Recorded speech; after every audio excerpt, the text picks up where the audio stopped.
Donc, je suis Quentin de Noblet, je suis développeur d'applications mobile iOS. Depuis le début de Swift, en fait, j'ai jamais voulu toucher à du Objective-C. Et je suis arrivé quand Swift est arrivé sur iOS.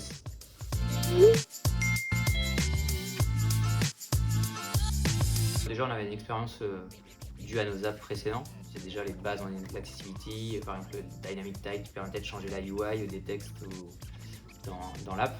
Tout ce qui était la partie voice-over, donc pour les malvoyants, non-voyants, voice control qui pour les handicapés et moteurs par exemple, des choses comme ça. Donc ça, c'était quelque chose qu'on connaissait pas trop, qu'on voyait un peu comme un mur et comme une grosse charge de travail, mais quelque chose qui devenait obligatoire avec tous anti-Covid, où on a 67 millions d'utilisateurs potentiels, plus les touristes qui peuvent venir en France à cette période-là. Plus tard, en fait, une fois qu'on avait implémenté ça sur nos apps, on a fait du testing avec des utilisateurs pour avoir des retours. En amont aussi, on discutait pas mal avec Apple pour savoir les bonnes pratiques, les choses à faire de leur expérience par rapport à d'autres apps.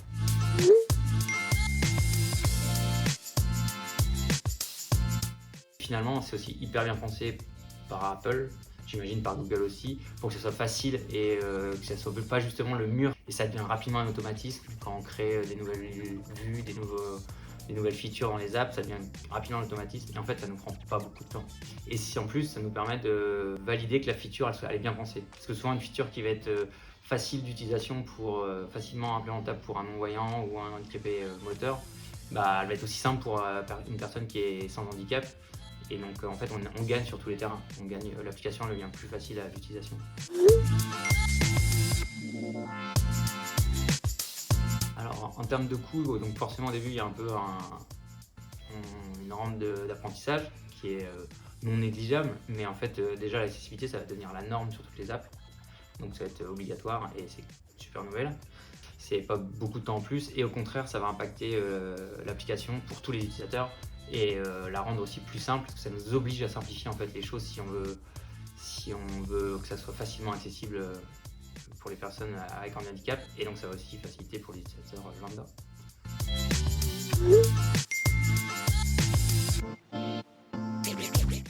La première que tu fais dans le dev, je pense que c'est souvent la plus challengeante parce que tu rentres dans une nouveauté que tu n'as pas forcément, une techno que tu n'as pas vraiment l'habitude d'utiliser. Donc je dirais que c'est la première, après peu importe ce qu'il y a derrière, de toute façon qu'elle soit complexe ou non, tu dois la rendre accessible, donc c'est plutôt la connaissance à avoir sur l'accessibilité et comment le faire.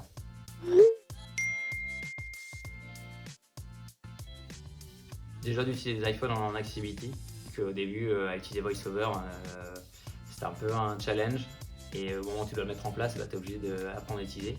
Donc se forcer un peu à l'utiliser, même les dynamic type, en fait ça va être l'accessibilité de la visuelle, donc les textes à grossir, que TiUI s'adapte aux personnes malvoyantes et ça c'est quelque chose qui est hyper bien fait par Apple aujourd'hui et qui est obligatoire sur toutes les apps quoi. Donc déjà utiliser ça et dans un second temps utiliser VoiceOver, Voice Control, ces API qu'on a un peu moins l'habitude d'utiliser mais qui sont hyper simples et hyper bien faites pour donc ouais c'est y aller quoi. Même sur une app on se dit c'est une petite app que je fais pour moi et pour pas beaucoup de gens. Au contraire, c'est sur ces petites apps là où il faut s'entraîner à commencer à regarder l'accessibilité. Comme ça, quand tu arrives dans des apps un peu plus qui touchent un peu plus de monde, bah, tu vas facilement mettre en place toute l'accessibilité de ton app.